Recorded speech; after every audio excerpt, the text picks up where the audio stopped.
అరబ్బీ వాళ్ళు ఎక్కువగా ఇష్టపడే వంటల్లో ఈ మగలూబా రైస్ కూడా ఒకటి. మగలూబా రైస్ అయితే చికెన్ తో గానీ మటన్ తో గానీ చేస్తారు. ఈ రోజైతే నేను మటన్ మగలూబా రైస్ చేశాను. ముందుగా అయితే స్టవ్ ఆన్ చేసుకుని స్టవ్ మీద ప్యాన్ పెట్టి ప్యాన్ లో ఆయిల్ వేసి కట్ చేసుకున్న ఆనియన్ ముక్కలను వేసి అలాగే కొన్ని బిర్యానీ మసాలాలు కూడా వేసాను. ఆనియన్ ముక్కల్ని ఫ్రై చేసుకున్న తర్వాత ముందుగా క్లీన్ చేసి పెట్టుకున్న మటన్ ముక్కలను వేసాను. ఎప్పుడైనా కూడా మటన్ ఉడకబెట్టుకోవాలి అనుకున్నప్పుడు అయితే ఈ విధంగా అయితే చేయండి, తొందరగా ఉడికిపోతుంది. అలాగే కొంచెం ఉప్పును కూడా వేసి ఫ్రై చేశాను. కాసేపు ఇలా ఫ్రై చేసుకున్నాక హాట్ వాటర్ని వేసి హాట్ వాటర్ వేసాక ఉప్పు కరిగేదానికి మిక్స్ చేశాను. మూత పెట్టేసి 1 గంట మాత్రం ఉడకనివ్వాలి. మీరైతే అస్సలు ఫీల్ అవ్వద్దు, ఎందుకంటే ఇక్కడ మళ్ళీ వీడియో మిస్ అయింది. ముందుగా అయితే ఆనియన్ ముక్కలను వేసి ఆయిల్లో ఫ్రై చేశాను. తర్వాత కొంచెం టమాటా ముక్కల్ని పచ్చిమిర్చి ముక్కల్ని వేసి ఫ్రై చేశాను. అందులో అయితే కొంచెం మసాలా వేస్తున్నాను. Onion powder, garlic powder, coriander powder, cumin powder, paprika, pepper powder. ముందుగా అయితే అల్లం వెల్లుల్లి పేస్ట్, పసుపు కూడా వేశాను. సేమ్ టు సేమ్ టమాటా బజ్జీకి ఎలా ప్రిపేర్ చేసుకుంటాం అదే విధంగా ప్రిపేర్ చేశాను. ఆ మసాలా ఉడకబెట్టుకున్న మటన్ ముక్కలను అయితే అందులో వేశాను. మసాలా అంతా మటన్ ముక్కలకు పట్టేలా మిక్స్ చేసుకోవాలి.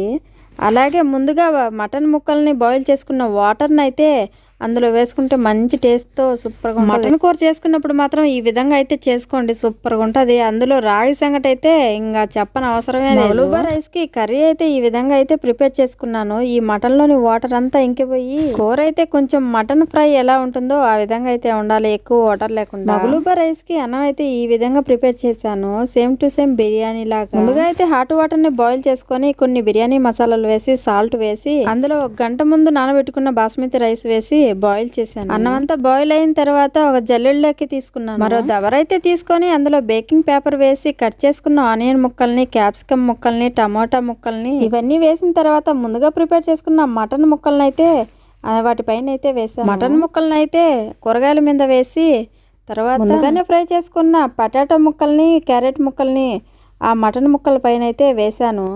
మగలూబా అన్నం అంటే ఇలాగే చేయాలనే రూల్ లేదు. కూరగాయలు మీకు ఎన్ని దోస్తే అన్ని అయితే వేసుకోవచ్చు ఫ్రై చేసుకొని. ముందుగా ప్రిపేర్ చేసుకున్న రైస్ అయితే కూరగాయల ముక్కల పైన అయితే వేసాను.